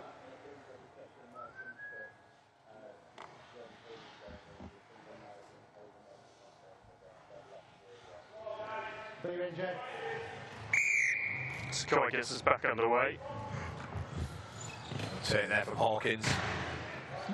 Boyd following up his own kick-off with a big hit. This is where the Roosters would really love to force an error and have some possession down in the Halifax half, because they're turning the speed up here as Bourson. He checks himself into the game again, getting that arm free. Still going. Still going. He's met by King and Coy, who eventually do take the tag, but there was a gap there. They choose to go wide, and the gap appears there. Brilliant rugby league football from Halifax. Rob Hawkins on hand to finish for that move. Well, it all started with Bourson, didn't it? Right. Bournemouth, he just files him through a huge hole there. And it's Rob Hawkins, he's too quick, he gives him that much space in front of him, gets in between the edge defenders. And once it becomes a race, well, there's only one man out here on the pitch that's winning that, and that's the try scorer, Rob Hawkins. I thought maybe they missed the opportunity when the gap seemed to appear in the line, but they stayed patient, moved the ball to the right, and it just opened up in front of Rob Hawkins. Yeah, just the ability to catch and pass there from Bournemouth, attracting a man in, drawing him in, and able to supply that pass. And this is where London will be ruining that slow start, Carl, because if they'd not conceded those 3 tries back-to-back in the very early stages, the scoreboard would look very different. As it is, they're going set for set, and Halifax tend to peg them back when they score. And when, you know, it's going to make a massive difference by the looks of it. Almost cat and mouse stuff at the moment, isn't it? Any time that London seem to get back in, well, Halifax hit back and respond. And further away from them, 16 points now. Brilliant stuff as well. Wonderful try. Hawkins, for me, scored the try of the afternoon with that 8th try. Well, I think sure Jeremy Borson's one that we just seen moments earlier with rivalry. But those two, it's the evasion, isn't it, Lewis, on them that makes it so difficult. Okay. Coy gets us back underway, straight down Borson's throat. He's met by Lewis King. Big hit. Makes an impressive noise, doesn't it, when those 2 chairs come together. Wayne Baldwin, such a stalwart, impressive part of this Halifax side. As mentioned earlier, made his England debut in 2007, a winning Ashes tourist in 2019. He's done so much for the wheelchair game. Great to see him still out there. I've been impressed with him as well. Nathan Holmes, he's done a lot of good work for this back side, hasn't he? Really busy. Fantastic hands there by Bourson to keep hold of the ball. And it's just the way he gets that arm free, isn't it, Carl? It's so difficult, isn't it? So dangerous. And Holmes, just as you've mentioned, going up through the middle, still going. King does get across eventually to take the tag, but an opportunity here for Halifax to go back-to-back. Bournemouth looks over the top, and Joe Coy's there to field the kick.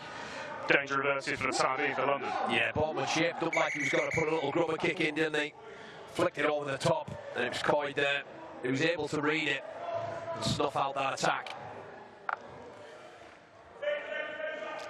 Coy just tagging back up before getting us underway. Players taking a breather, can't blame them. It's warm in this room and it's been pretty helter-skelters. Frey Levy just tagged, unfortunately got away with it there, but the tag has gone on that left-hand shoulder. She's ordered back by the referee. Yeah. You'd never do that, would you, Carl? No. So now the Roosters attacking again on that left-hand side. Should start thinking, I think what this Roosters side needs to do, if they're going to have any opportunity, they've got to tag up quicker for me, find quicker play of the balls, catch Halifax on the back foot. Once again, we just see a real slow tag up now. It's Coy this time. Again, he looks to the right side. King gets the kick away before being met heavily by Bourson, and that's a difficult bounce. Too difficult. Get away with it, yeah. Hawkins can't pull it in, and it's more pressure now, and it's important for me that Roosters get something out of this set. Well, a rugby ball does a funny thing at the best of times. Take a little bit of air out of it and make it a bit smaller, and it's even harder to judge. Baines taking the carry, met by Hawkins. Well, once again, it's another slow play of the ball. He's not able to regain share yet. Back up right now.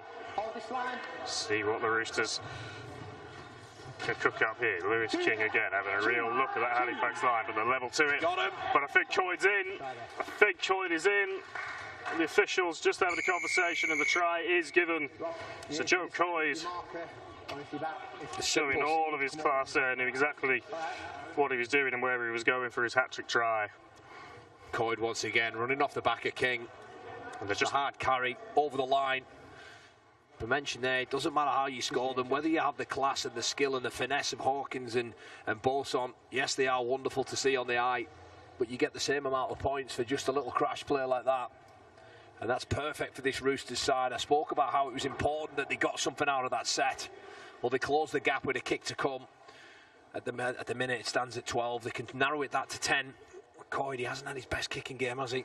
Just not going away, though, are they, Kyle, at the moment? They're just doing enough that's to better. stay in touch, and he does convert it this time, Joe Coyde. So still all to play for here in this Betfred Wheelchair Super League clash, live and exclusive on the Sports. And make sure you tune in to The Last Tackle every Wednesday, 6 o'clock. We go through all the latest news, all the big talking points from the world of Rugby League. We've got some great guests. This man next to me, Kyle Amor, on the show week just gone. And not just Kyle Amor, Bachelor of Science now as well. Yes, yeah. Glad that's all done and out of the way. Oh, congratulations Thank you. on your degree. Good to see you cracking on for when you do eventually hang up the boots. Obviously playing for Widnes next year. Wade Boardman gets us back underway here at the Sedberg Sports Centre. This feels like a really important little passage of the game, Carl. Yeah. You know, this next sort of 10 minutes, really. If this Roosters side, if they can get another try, but it certainly is game on then, isn't it? It's Freya Levy. Looks to promote the ball to Baines. You just wonder as well when fatigue's going to become an issue. The Roosters have turned up here with a slightly depleted side, so they've got less interchange options than the Panthers as Joe Coyde brings it up the middle. Does well to bounce off the tackle of Boardman and then distribute out to Baines. There's a bit of mismatch there in weight, isn't there, between Boson and Baines has dropped the ball. Tell you what, Kyle, big error that. Talk about burning rubber, it really is. You can smell the smell of the tyres in the air in this arena. It's been a really, really entertaining affair. Halifax just on top, but London refusing to go away. Oh, they're in trouble here, the Roosters. They can't recycle. Caught, haven't they, on the back? It's another error though. Boson and Boardman got away with them there, haven't they, London? Yeah. Boardman just saying that the ball was perhaps thrown into his face. We see Boson offload. Wasn't the best, just behind him, on top of his head almost. And Boardman spill it. And it's King now who clears his lines once more. And he gets away, just keeping that shoulder out of reach of Boardman. Boson eventually getting there. Edwards, but the pen back, aren't they? That's 3 tackles gone and still can't get out their own half. Terrific work once again there from Boson from marker. They're almost sending Boson up, aren't they, to man mark. Lewis King and Joe Coyde at first receiver. They know that all the traffic is coming through those two, as again it does. Lewis King gets the kick over the top, and this time Hawkins is level to it, mopping it up, and he'll look to bring the ball away. Oh, look at the drop of the hips there, you see. Trying to get himself in a foot race with 2 England teammates. Just about dealt with him. Terrific work there from Hawkins. His ability there, you just see that little hip switch there. He's able to get through the gap. Fantastic stuff as Boson gives it away. They come in again. And again, it's that broken defensive line for London that's going to catch them out. And he's called it back, I think. Said it's a knock just on, for an error of the pass. It had bounced along the ground. I wasn't sure if it had gone backwards or not. Boson claiming that the ball was knocked out of his hand. He's probably got a point there, to be fair. To get away with that one, Roosters, but it was terrific work, wasn't it? It all started through backfield for Hawkins. That wonderful passing movement there between Boardman. I think it was Martin that got sent away in the clear. Can they make the most of that reprisal? They've been kept deep in their own territory early on in this set. Joe Coyd just getting at Borson with his chair turned, and King getting his arm away from Hawkins. A real game of cat and mouse between those two over on this right-hand side, and now Coyd takes it up towards the halfway line. He's met by Boardman, but he manages to get his shoulder away and the ball away to Lewis King. Clever offload, and again the return pass. Those two making good progress for the Roosters in the middle of the field. And the ball's gone to ground. Yeah, I think it's come off at Halifax hands. Yeah, 6 more. Exactly what the Roosters would have wanted. Did the hard work to get off their own line. They're rewarded with a repeat set. What can they do with it? Big collision there. Holmes on Edwards. King now. And Baines taking the ball in, almost reversing away to try and keep those tags in one place. He's tackled and he looks for Freya Levy. She takes it up and she's met by Hawkins. Switch Coyd with a switch pass and just a bit too much on it. Difficult for Lewis King to take. Perhaps too much power in the pass, wasn't it? There's not much space, is there, between the players and the chairs on this court, so it is difficult to get the weight and the speed of that pass right, because you want to move the ball inside quickly to catch the defenders out, but you've also got to make that pass catchable. Yeah, and each time you do that, the pass is so important that it's on the money. On that occasion there, it was just too much for King to take in. I'll change your name then. Martin. So Halifax. Weather the storm. A boss on here. Oh, Lewis King does brilliantly well. I think well, the ball's come loose. So it looks like he may have forced the error. Let's see what the referee gives as both players get themselves back up right. Brilliant tackle. What about the commitment there? Great to see as well. Just a tackle. Just a little high five between the two players to make sure they're both okay. Halifax keep possession and away we go.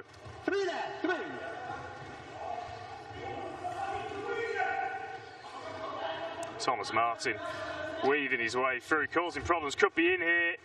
Coyd's just there to get the tag. Holmes having a look at the line. He's trying to barge the way over. Final tackle, what have they got? Okay. Boardman looks at the kick. It's a relatively easy take in the end for Lewis King. He then finds Joe Coyd. Joe Coyd still going, eventually tagged by Rob Hawkins. That's 2. Levy brings it up to clear the lines. King again, the contact is big, but he's gone away. Joe Coyd's got his shoulders free, can't quite get the offload on. Oh, see, they needed to tag up there and play off the back of that. The chairs weren't recycled. There was a chance there to roll even further down the field. He lost both tags at the same time there, didn't he? Which meant he had to switch hands with the ball and put both back on, and it just makes such a big difference, doesn't it? We talk about winning the rock and those quick plays in the running game, Kyle. Well, it's equally as important here. And those double tags, Lewis, when they're done simultaneously, that's okay. That's deemed a dominant tackle. But when they're done one after another, it's the equivalent of a flop and a penalty gets awarded. The more often you can simultaneously do double tags, you'll get a slower play of the ball. Just some concern here for Rob Hawkins. Who has gone over. And nasty collision it was. As you can imagine, this hard surface, it's not a nice one if you do take a knock. We've seen plenty of the players being knocked out of their chairs and knocked over today. They've all got back up, hopefully. Robbie's okay. Physio just having a look. Looks like it's his forearm or his elbow that he's just checking. I think he's going to be okay to carry on, but these collisions are no joke, are they, Carl? Okay, so wait. There's 8 metre restart. Such bravery on show as well. 8 metre restart for you. Okay, wait till they're ready. Just an opportunity while we take that break for the injury, for coaches and team managers to get the message on. Josh Butler of the Leeds Rhinos, and a number of times he's shoulder dislocations, fingers, elbows as well. Such is the brutality of this sport. One there, one. There's nowhere to hide, and Borson probably wishes there was there as he comes up with the error. Big opportunity for the Roosters if they can get a try on the board here to shorten that deficit even further. Stiff resistance from the Halifax defence. Boardman That's a penalty. Plenty of grabs, and just as you were talking about, right on cue, Kyle. Yeah, we just see Hawkins and Boardman both trying to get the tags. Coyd trying his best to twist and turn, and on that occasion it's one after the other, and that's deemed a flop. It's a penalty. There's 6 more tackles as Baines now has it to King. King looks back on side to Joe Coyd. They've gone to that move a lot today. Nearly worked there. Again, missed opportunity. It's just that slow reset, isn't it? That slow re-tagging. King looks for Baines. I think he's good tackle just from been Hawkins. tackled. Yeah, grabs his left shoulder tag. Just for a second, he would have thought he was in. But still, good field position for the London Roosters. Coyd just looking to see where Lewis King was. Pass wasn't on, so he'll take the tackle and reset. And again, his chair's pointing in the wrong direction, and it's just slightly slower than the Roosters would like. But they look to the left. Coyd trying to get free. He's tagged and comes up with the error. I just thought that was a bit dumb play, really. Coyd switching it back across to the ruck. So often when King's carried, Coyd's jumped off the back of it, but on that occasion there's 3 numbers down the short side there. He tries to take them on. It was almost impossible for him to get the ball down. You know, that's perhaps maybe one guilty part that this Roosters side, they perhaps look to them 2 more than anyone else on the field to try and come up with something. 2 tags. And a penalty as well to compound that missed opportunity. So Halifax get out of jail free, really. Boardman just wiping the sweat off the ball, I think, probably turning into a bar of soap down there. And Hawkins. Oh, here we go, Carl. We're safe, just about. And if anything, that raft that the ball hit may have done the Roosters a favour, because it's probably stopped the kick going quite as far as it would have done.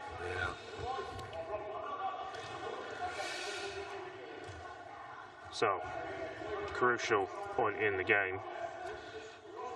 Get the sense that whoever scores next will really have the wind in their sails. 10-point ball game. And this time it's a penalty the other way.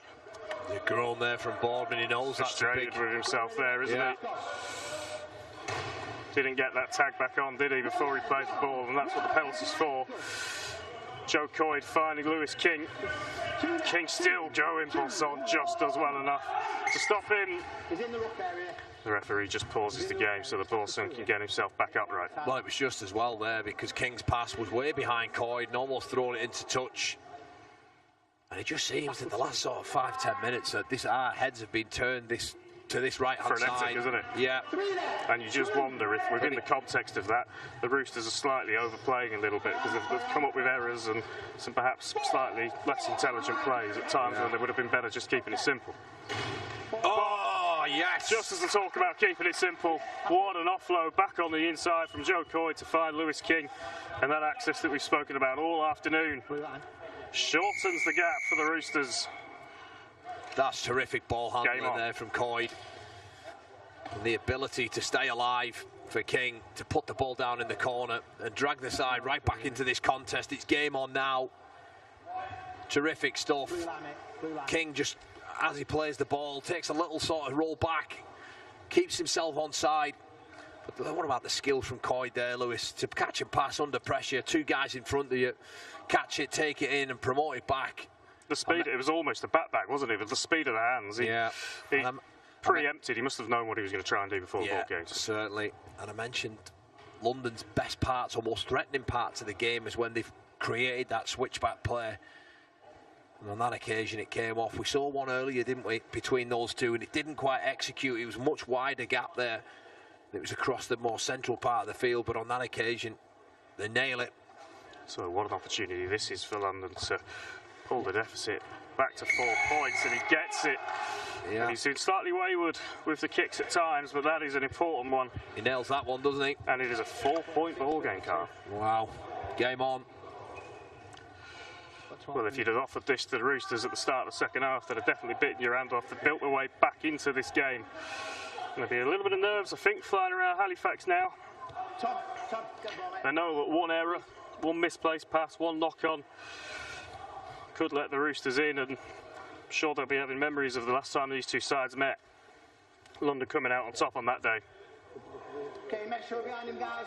Make sure behind him. So it's 36-32 in favour of Halifax as Wayne Boardman tees the ball up to get us back underway. So just 4 points in it, and when you think about the start that Halifax made and that, you know, Roosters still in the sheds really for the first 10 minutes, Kyle. They've done really well to get themselves back into this position. Certainly have. Well, how many times as well? How many times, Lewis, have we seen that Halifax should hit straight back? And this is the closest that the game's been in terms of the scoreboard. But can Halifax add to that? 36-32, as we've just said. Borsong getting himself back upright. The perfect remedy to conceding for Halifax would be to score themselves, and just thought he'd got through there. Lewis King, I think it's Borsong, is it? Yeah. It is. Officials just checking with each other here. And the try is awarded.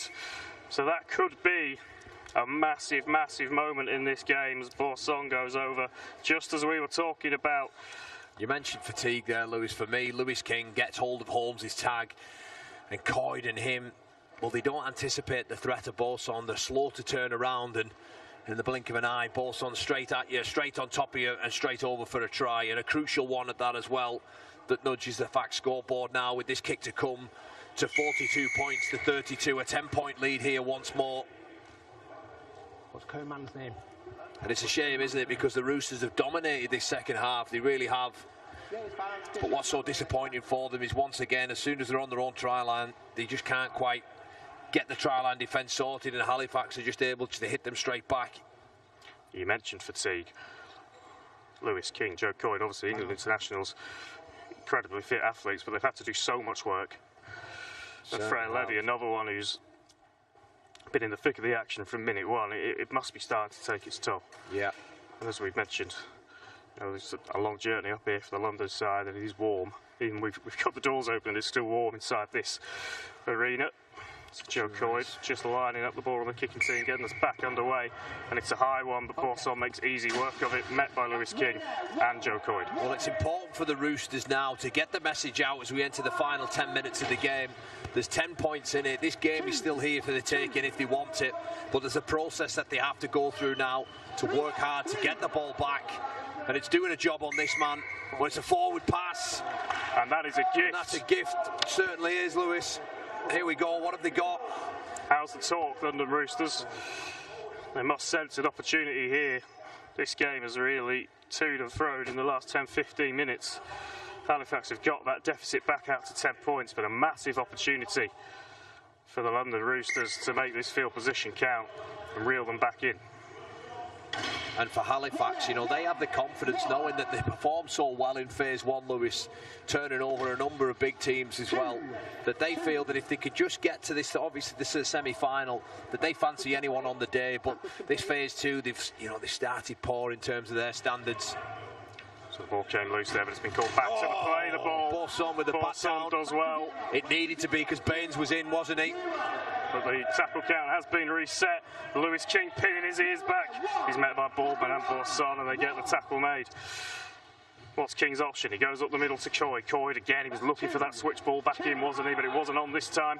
Now he goes to King. King can get through, and he is through. Boardman furious. That tag just seemed to slip through his fingers. And again, London back in this game, just refusing to say die.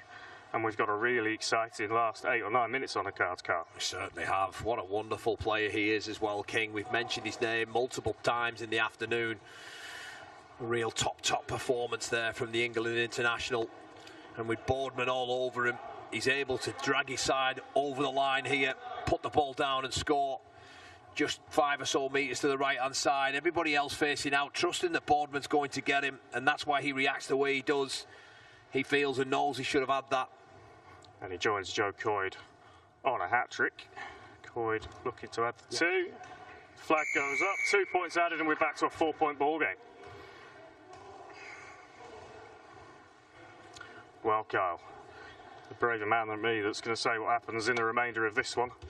A fantastic start to our coverage of the Betfred Wheelchair Super League here on the Sportsman. Hope you're enjoying yourself over the last hour and a half or so. We certainly are. anything could happen in this game, Kyle. Certainly could, but I just didn't like the reaction there from Boardman.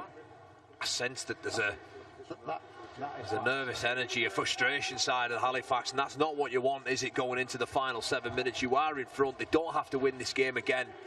They just have to defend the lead out. But for the Roosters, it's so important for them that they don't play this game anywhere near their own line. In fact, anywhere inside their own 10, because the threats of Bourson that we've mentioned a number of times, the speed of Hawkins, the directness from Holmes, and the hands of Boardman. And all of that experience that Wayne Boardman has picked up over the years will be absolutely vital. It's a tricky kick-off. It was a difficult height to bring in, but the error. And they haven't been able to defend this part of the field at all afternoon, really. Dawson squares Linden up. Big tackle is made.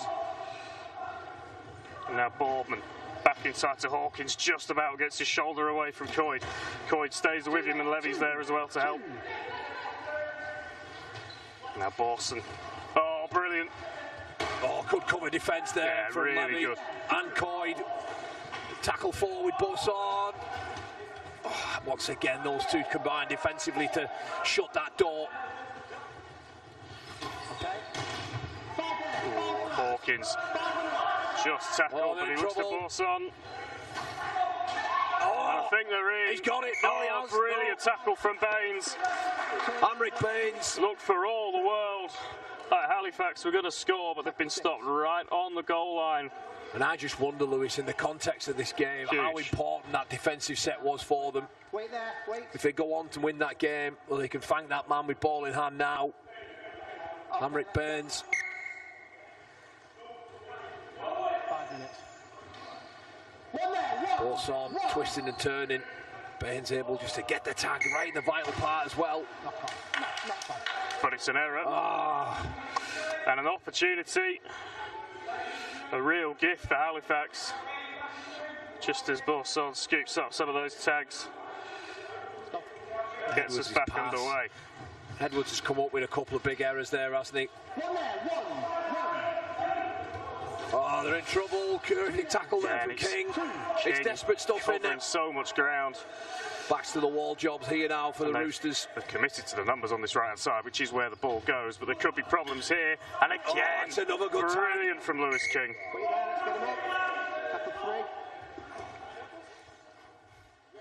So King just getting himself back upright, collecting a few of those loose tags on the floor, as you see, all important, of course. Can't play without them, and Halifax moves the ball out to the left-hand side. Bourman does well to bring that in. Oh, brilliant from Linden. Threw everything he had at that, came away with the tag. Just needs to get himself back on his wheels, back into that defensive line. This is terrific stuff from the Roosters, if they can keep them out. That's another tag there from Edwards. Oh, sorry, Litton. This really is backs to the wall, goal line defence from the Roosters. But heartening stuff for them and their coaching team as the ball goes over the top. This could be it. Oh, just gets away from Rob Hawkins. Well, Freya Levy, she loses sight of the ball. It's a wonderful kick over from Boardman. And Hawkins, he's there, isn't he? He just has to catch it. The bounce just gets the better of him. Not having much luck today, is he, with the bounce of the ball? It betrayed him. When you create your own luck, Lewis, by the way you're wanting to defend for one another on your own try line. And they've defended multiple sets there. Baines plays the ball. A couple of crucial involvements in that defensive set. Amric Baines, one of 4 brothers, all involved in the Medway Dragons club. And Kyle, time to start thinking about your player of the match. Oh, it's so difficult to call, isn't it, given that where we're at in this game. As Freya now has the ball, passes it back to King. I've been impressed with a number of players. I have to go with who I think will eventually go on to win this game and be the player of the match, and it's very difficult to look past Jeremy Bourson. I think everything he's done has been huge for this Halifax side. He's my player of the match, but Lewis King and Coy, they've been terrific. Hawkins as well. So there we go, Jeremy Bourson, Kyle's player of the match. Will it be on the winning team? We're still yet to find out. Halifax defend out the set, but they've got to start from right underneath their own sticks. Bourson, there he is, offering himself up for a carry, and it's a good carry. And it's a quick re-tag as well. And he sends Boardman away. Oh, he had to go to Hawkins, didn't it? Hawkins was in a yard of space over on that right-hand side, but the ball didn't go. Roosters get away with it. Yeah, he just felt if it was in Hawkins' hands, it was game over. As we enter the final 2.5 minutes of this contest here at Sedberg, live on the Sportsman. Which way will it gonna go as Hawkins races away? He gets tackled by King once more. He's been terrific in defence. Should just mention that scoreboard, that tiny, you can see. I'll mention it in a second because there could be something happening here. It just goes too long. That timer, you can see, is just the guideline. It is not the exact game clock. So if it does hit 80 and we run on for a little bit longer, don't be too confused. Halifax nearly getting through there. But desperation and desire once again in the red shirts to get back, to chase back.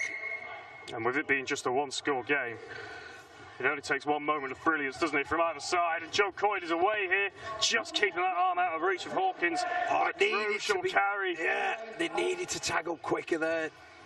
So we've had a real look at what the Roosters have still got defensively. What can the Panthers produce without the ball here? Crucial set in this game. Linden, again, it's a slow play and Halifax won't mind that. Joe Coyne and King both ramping up. Coyne takes it in, he's met by Boardman and Hawkins. That's a quick attack and he finds Lewis King on his right hand side, but King's on his own. And he's tagged. Tackle's gone. Coyne, again, just running up dead ends a little bit there. Tackle 5, last one, what here we can go. they produce here? There is space on the left hand side, they choose to play it. And maybe the better option would have been to go wide. And here we go. Holmes could be away here. This could be the match-winning moment. Nathan Holmes, he opened the scoring. He's touched down right at the death, and that could be it for the Halifax Panthers. A length of the field effort, coast to coast, and just as we thought, the Roosters might be getting their just desserts for those defensive efforts.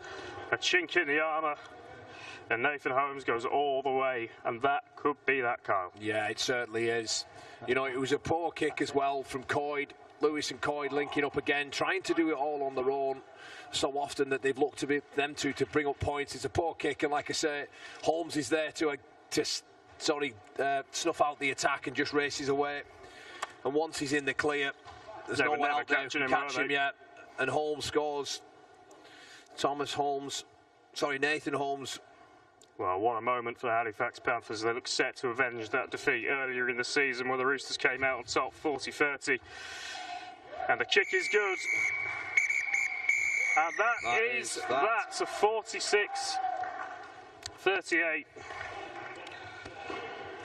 The Halifax Panthers have weathered the storm.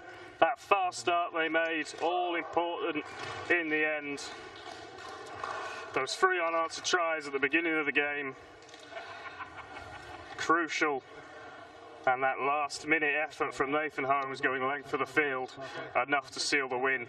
But a thoroughly entertaining contest, Carl. Yeah, what a quality game as well, and that's what you want, isn't it? You want the game to be decided in the final moments of it. And it was Tom Holmes' try in the end. You know, some terrific work, you know, that last 5 or 6 minutes of being able to defend the line, London. Keep turning them away.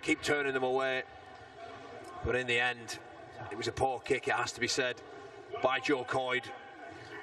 Tom Holmes was able to get it, race away and score, taking the scoreboard to 48 points to 36 in the end. Terrific stuff, great game. Yeah, fantastic game of wheelchair rugby league. Halifax 48, London Roosters 38, the final score. Hope you've enjoyed the afternoon's entertainment here on the Sportsman Rugby League, your home of rugby league online.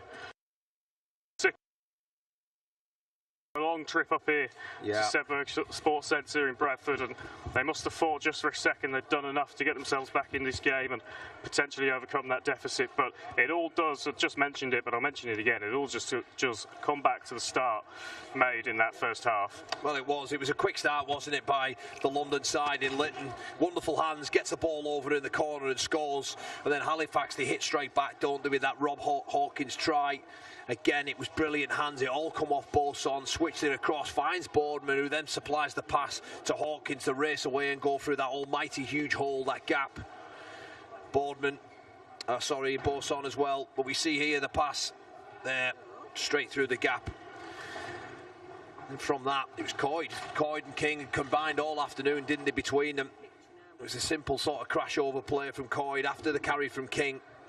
And then it was King's turn, wasn't it, over in the corner to return the favour. Switch back across from Coyd, and it really sort of started to bring the game back into play for London. And then Bourson does what he does best. You know, it was a last-ditch effort, wasn't it, from Holmes to tag up. I think it was King and Coyd. They couldn't recycle quick enough, and Bourson was able just to fall over the line to get that try. And that is why Halifax will be so pleased to have Jeremy Bourson amongst their ranks for the next few games. Yeah, certainly. You know, he's such a big, important player as well, as we just see the final try of the game. Coyd and King trying to do it themselves. And Holmes is just able to be in the right place at the right time, pick it up and race away. And I think a 10-point score is probably a fair reflection in the context of the full game. Spirited effort, from London for sure. But again, I remember saying to you throughout the game that I wonder how much they would bemoan the start of the game, the slow start as well. 18 points down in the blink of an eye inside 10 minutes. 10 of those proves to be the difference in the end. And all of that experience as well. We spoke about it in the Halifax side. Wayne Baldwin, who's been, a stalwart of the game for so long. Rob Hawkins, all that international experience. Jeremy Bourson, of course, another one. They just seem to be able to call on that almost muscle memory of being in these dogfights and in these situations. Yeah, certainly. Look, each and every one of them offer different qualities, don't they? Bourson with his size, his ability to evade tackles, promote the ball as well, the speed from Hawkins, the smarts from Boardman in terms of moving the ball as well. But I thought one of the unsung heroes for them today was Nathan Holmes. I thought Nathan Holmes was terrific and done a lot of the ugly side of the work, setting up things. And of course, the Halifax coach, I'm sure he's absolutely delighted, but the Roosters coach as well, I'm sure, again, I just think that start of the game, he'll scratch his head on that one. Well, we can hear from him now, the team manager for the London Roosters, Martin Coyd, reflecting on that defeat.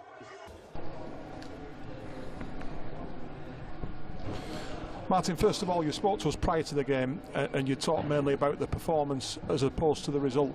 Are you happy with the performance that you produced today? Yeah, very. I'm really proud of them. We produced a great performance. There was one try in it until the very end. They got a breakaway, so I don't know what it was, 7 tries to 6 or something like that. But we come a long way, and they've had a real dig. It was indeed. There's several tries obviously throughout the game, but I think it was 20 minutes in. You were 18-0 down. And the introduction there of Joe Coyd was just absolutely phenomenal throughout the rest of the game. You've been really pleased with that. Yeah, he played well. He's in control. He's a playmaker, and the team respond to Joe really well. So as I said, we're working towards the playoffs. This is another really important step for us because they've come off this field knowing that they can compete with the top of the league and give them a game. We've got a couple of players who didn't make it today for good reason. Obviously, your next fixture up is Wigan, so you're looking in good shape going into that game. Yeah. Wigan on Saturday. We've got a 6-day turnaround, and we're off to Robin Park. I'm really excited about that. Should be a great game. Thanks for joining us. A pleasure. Mine. Nathan, you must be absolutely delighted there with the start of that performance overall. Yeah, I'm really proud of the boys. They really dug in deep there. They pushed us all the way, did London, so yeah, really proud that we dug in and got a result that we've been looking for. You knew sort of what to expect from this London side. I mean, obviously you lost the previous game against London, so today, obviously, a playoff match, real strong performance throughout from your guys.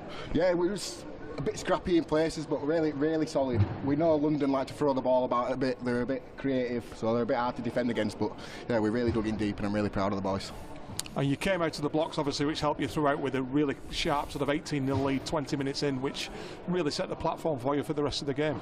Yeah, it's very unlike us. To be fair, we normally start off slow, so really good performance in that first half. And then, like I said, we dropped off a bit, but we've managed to secure it, so I can't be too unhappy. And obviously, your next fixture Leeds, so I guess you just want to take this sort of form into that Leeds game.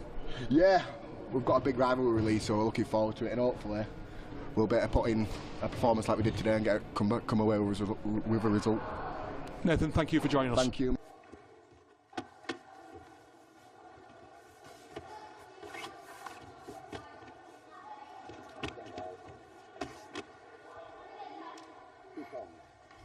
Well, there we have it. The Halifax Panthers 48, the London Roosters 38. Full-time score in the Betfred Wheelchair Super League. We've been excited for a couple of weeks to bring you our first coverage of this fantastic sport here on the Sportsman Rugby League, and Kyle, it didn't disappoint, did it? No, it certainly didn't. You know, once again, a high-quality game, and a game that was decided in the final moments as well.